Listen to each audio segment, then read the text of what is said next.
Ya, bismillahirrahmanirrahim. Assalamualaikum warahmatullahi wabarakatuh.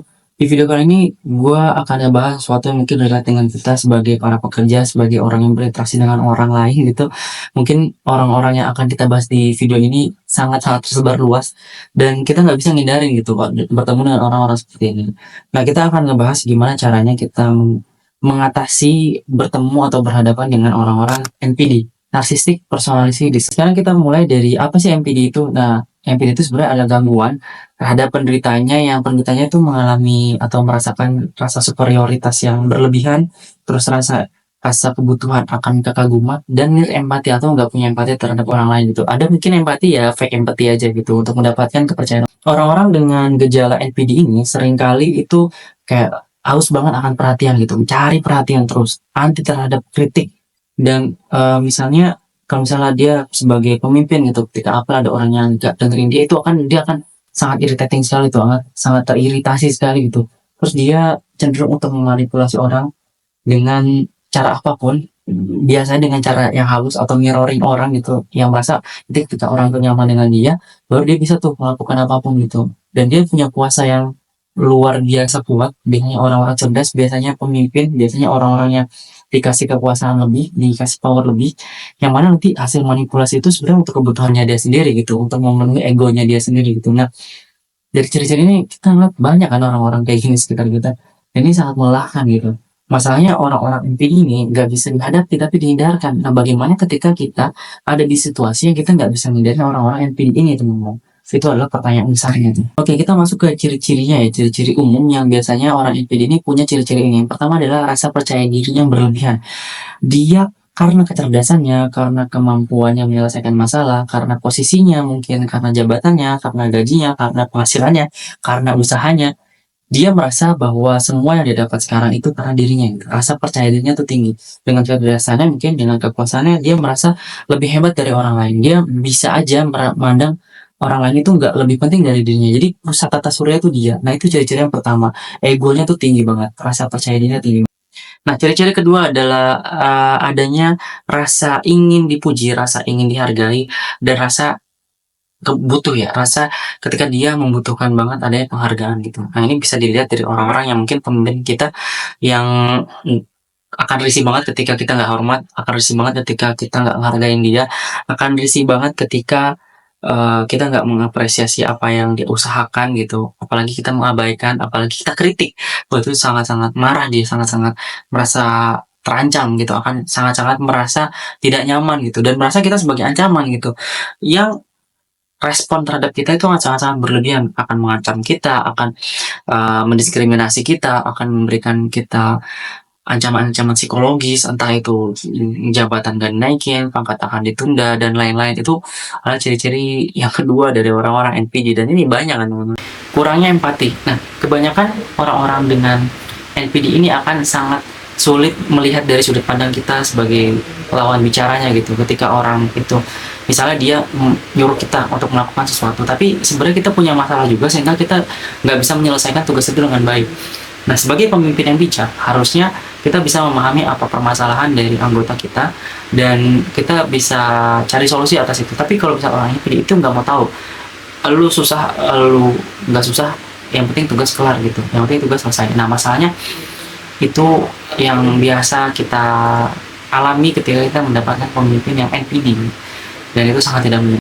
Yang berikutnya adalah mengeksploitasi kebutuhan orang lain, mengeksploitasi kelemahan orang lain. Nah, ketika kita sebagai orang, kita sebagai pribadi di dalam suatu lingkungan organisasi kantor, kita harus hati-hati curhat sama siapa gitu. Karena ketika kita curhat, kita membuka kelemahan kita ke orang lain, itu akan sangat-sangat berdampak pada pemanfaatan kelemahan kita, teman-teman. Ketika kita tahu kita ada di posisi yang tidak menguntungkan, misalnya kita ngobrol sama atasan yang kita rasa baik gitu, yang mana emang di awal dia sangat-sangat terlihat baik banget sama kita, mudah senyum, terus mirroring, terlihat sangat empati dengan kita, yang padahal itu memancing kita untuk mengeluarkan unek-unek atau kelemahan diri kita sendiri. Nah, ketika kelemahan itu udah didapat, itu bisa dimanfaatkan untuk membuat kita makin menunjukkan. Kayak misalnya gini, ada suatu momen di mana lu harus rapat, tapi lu nggak rapat ini sebenarnya bisa dilakukan secara daring, secara online gitu. Tapi orang ini akan memanfaatkan kebutuhan lo, yang mana kegiatan rapat ini sangat terkait dengan keputusan pemimpin. Tapi pemimpin ini kayak butuh ini untuk kebutuhannya gitu. Jadi dia pengen ngumpulin orang, yang mana pada saat berkumpul dia bisa mengatur orang lebih banyak. Tapi seakan-akan tugas ngumpulnya ini dari kita gitu. Jadi seakan-akan kita yang memberatkan orang lain untuk ngumpul gitu. Jadi misalnya kita ada dua kubu, kita di tempat A, ada orang di tempat B. Nah, atasan kita pengen orang di A dan B ini ngumpul di satu tempat gitu. Nah, sementara untuk orang A datang ke tempat B atau orang B datang ke tempat A, itu membutuhkan pengorbanan yang lumayan, jarak, biaya, tol, dan lain-lain gitu. Nah, ketika eh, ada suatu rapat yang memungkinkan mereka untuk datang ke tempat lain, itu kan akan menimbulkan ketidaknyamanan ya untuk orang lain itu ya, untuk orang lain yang melakukan perjalanan itu. Yang disalahin ya kita gitu, karena yang disangkanya kita yang minta rapat itu gitu. Padahal kita minta rapat ya untuk kebutuhan kita emang, tapi nggak perlu sampai manggil orang untuk datang gitu. Nah, ketidaknyamanan yang timbulkan, ketidaknyamanan yang berdampak kepada orang lain itu bisa aja disalah sangka atau disalahpahami akibat dari kita gitu, yang padahal ini rencana dari si NPD ini, dan itu sangat tidak menyenangkan gitu. Jadi bisa mengadu domba, bisa manipulatif banget lah. Perasaan terancam terhadap kritik. Jadi orang-orang itu sangat-sangat percaya bahwa dia adalah yang paling penting, keputusannya adalah yang paling baik, dan kritik yang dilontarkan itu dianggap sebagai ancaman, dianggap sebagai ketidaksetujuan, dan dianggap sebagai apa ya? Bukan bang apa? Kayak kayak kita berontak gitu, kayak seakan-akan kita mau kudeta gitu. Nah, itu ada ciri-ciri dari NPD yang mungkin kita harus tahu. Ketika kita menghadapi orang-orang dengan ciri-ciri tersebut, kita harus bangun boundaries gitu, kita harus bangun jarak. Ada beberapa tantangan interaksi yang akan kita dapatkan ketika kita berinteraksi dengan orang-orang ini. Yang pertama adalah merasa bersalah atau merasa kita yang korban, apa kita yang pelakunya gitu. Nah, orang-orang NPD ini ketika dalam situasi yang tidak menguntungkan, mereka akan cenderung berperan sebagai korban. Ketika kita nggak nurut sama dia karena keputusannya aneh gitu, dia akan cenderung bermain victim, playing victim gitu. Dia akan cenderung berperan akan sebagai korbannya gitu. Karena kita yang jahat gitu. Oh, kita yang nggak nurut nih, kita yang nggak sopan, kita yang nggak beretika gitu. Padahal keputusannya aneh, biar empati gitu. Dan itu sangat sangat melelahkan secara emosional. Itu adalah konsekuensi yang kita tanggung ketika kita ngobrol sama orang. Nah, ini masalahnya, kesulitan dalam memberikan batasan. Walaupun kita udah membangun batasan, walaupun kita udah membangun border, membangun pagar, nah orang-orang NPD ini seringkali melewati batasan-batasan kita. Dia nggak peduli dengan batasan kita. Yang dia pedulikan hanya kepentingan dan kebutuhannya dia, teman-teman. Jadi ini benar-benar sangat-sangat melelahkan.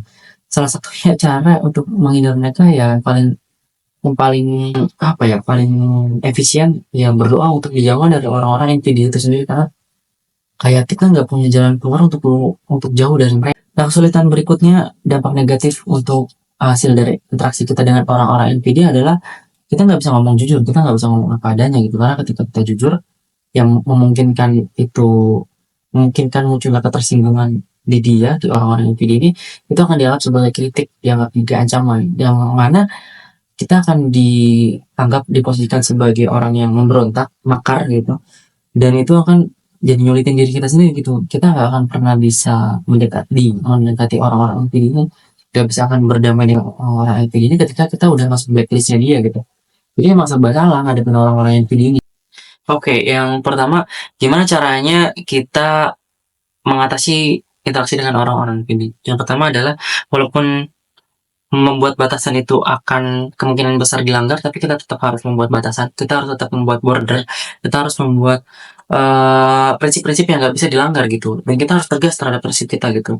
Resikonya misalnya di atasan ya kita dikeluarin atau kita dipecat, ya udah, yang penting mental masih aman gitu. Kalau misalnya emang nggak bisa ditoleransi, mungkin kita lanjut ke solusi kedua. Solusi kedua, jangan terjebak sama manipulasinya. Kita harus tetap tenang, kita harus tetap objektif, kita harus tetap melihat bahwa dalam situasi kita benar-benar salah atau disalahkan gitu. Jadi jangan larut dalam kesalahan yang atau rasa bersalah yang ditimbulkan atau dituduhkan dari orang NPD ini. Jadi kita harus tetap tenang dan kita harus tetap melihat objektif. Kalau misalnya kita salah, ya kita harus perbaiki. Tapi ketika kita nggak salah tapi disalahkan, tetap harus yakin bahwa kita. Oke, yang berikutnya adalah hindari konfrontasi secara langsung. Untuk menghadapi orang-orang NPD yang haus akan penghargaan, kita harus tetap berkomunikasi dengan baik, dengan penuh penghargaan, dengan penuh penghormatan, dengan mungkin sedikit menjilat gitu, mengapresiasi secara berlebihan itu disenengin banget gitu. Kalau misalnya teman-teman nggak bisa melakukan solusi nomor satu dan nomor dua gitu. Jadi berdamai dengan cara itu. Yang makanya di kantor mungkin orang yang tadinya jijik dengan jilat-menjilat karena takut nggak punya kesempatan yang lebih baik di luar, karena dia ingin bertahan di suatu tempat ya dia melakukan itu gitu, melakukan penghormatan penghargaan secara berlebihan ke orang-orang atau atasan-atasan pimpinan yang NPD gitu. Nah yang keempat yang berikutnya adalah menjaga jarak.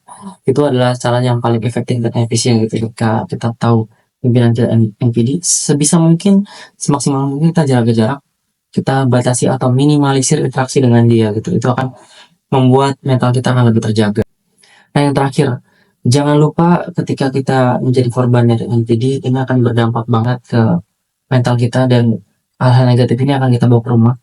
Yang mana ini akan merugikan bagi orang terdekat kita, orang tua, pasangan, atau mungkin anak ya. Ini akan sangat merugikan. Oleh karena itu mungkin solusi terakhir adalah berkonsultasi dengan psikolog gitu. Jadi yang berkonsultasi ke psikolog itu bukan NPD-nya, karena kalau misalnya dia NPD, dia cenderung tidak sadar bahwa dia NPD dan dia tidak sadar bahwa dia bermasalah. Yang berkonsultasi dengan psikolog adalah kita pada akhirnya. Bagaimana kita menjaga kewarasan kita gitu. Jadi akhirnya kita lagi yang berkorban. Ya begitulah cobaan hidup. Jadi mungkin itu beberapa solusi yang bisa teman-teman praktekkan pada saat kita menghadapi situasi yang tidak bisa dielakkan ketika kita menghadapi atasan atau orang dengan NPD. Memang menghadapi orang NPD itu sangat menguras emosional kita, tapi kita juga punya kehidupan di luar. Jangan terpaku kehidupan kita hanya di kantor, jangan terpaku kehidupan kita hanya berinteraksi dengan dia. Maksimalkan interaksi sosial kita dengan orang-orang terdekat kita. Nah mungkin video gue cukup sekian, mudah-mudahan bermanfaat. Wassalamualaikum warahmatullahi wabarakatuh.